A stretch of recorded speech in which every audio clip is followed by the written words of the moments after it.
NATO watch straps can often be found on watches from brands such as Timex all the way up to the high-end Patek Phillipe, including most brands in between.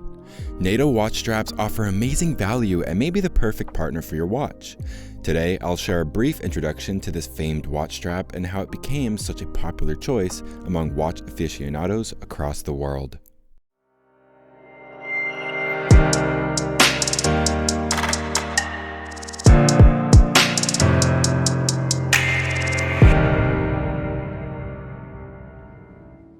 The North Atlantic Treaty Organization was created in 1949 among 12 nations to provide collective security against the featured threat of the Soviet Union. NATO was the first peacetime military alliance the United States entered into outside of the Western Hemisphere. You've probably heard of the NATO strap, right?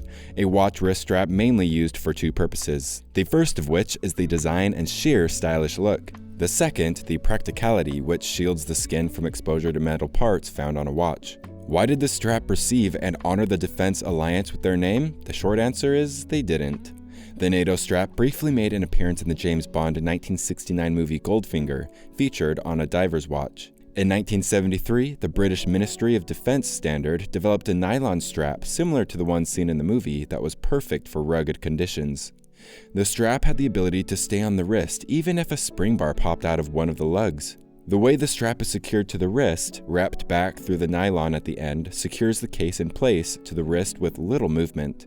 These straps would be issued to soldiers who requested one. The soldiers requested a G10 strap named after the form they had to fill out and their unit's supply store of the same name, today simply known as a NATO strap. Today, NATO straps can be found on just about any watch and are found in numerous colors and styles.